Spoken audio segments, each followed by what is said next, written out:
உங்களுக்கு அதிகாரமே இல்லாத பல்கலைக்கழகங்களை ஆள வேண்டும் என்று நீங்கள் அலைகிறீர்களே, ஆணவ கொலைக்கு எதிராக ஒரு சட்டத்தை ஏற்றினீர்கள் என்றால் வரலாறுகளில் உங்கள் பெயர் பதிவு செய்யப்படும் அல்லவா? இவர் என்ன ஸ்டாலின் என்ன பெரிய கல்வியாளரா?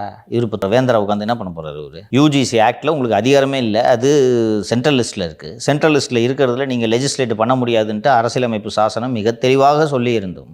அவசரமாக இதுக்கு ஒரு பில்லை போட்டு உங்கள் முதல்வரை வேந்தராகணுன்ட்டு ஆசைப்பட்டு அது ஏன் அவங்க ஆசைப்படுறாங்க சார்? அதில் என்ன லாபி? ஆளுநர்கிட்ட இருந்து கட்டுப்பாட்டை இவர்கள் எடுத்துக்கொள்ளலாம், துணைவேந்தர்களை நியமிக்கலாம்.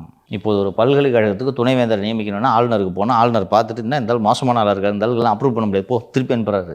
ஒன்ட்ட என்ன கேட்குறது? நாங்களே பண்ணிக்கிறோம். கட்சிக்காரனை பூரா ஆக்கலாம்ல. திமுக நிலைவைத்தவனுங்களா ஒவ்வொருவருக்கும் ஒரு பதவி கொடுத்துருக்கிறார்கள் அல்லவா? போய் ஒரு திரு சுப்பவீர பாண்டியன் அவர்களே ஒரு பெரிய பெரியாரிஸ்டன்லாம் சொல்லுவாங்க. செட்டியார் மாநாட்டில் கலந்துக்கிட்டு இருந்தார். அவரை சமூக நீதி பாதுகாப்பு குழுன்னு ஒரு குழுவை போட்டு அவர் அதில் ஒரு மெம்பர்.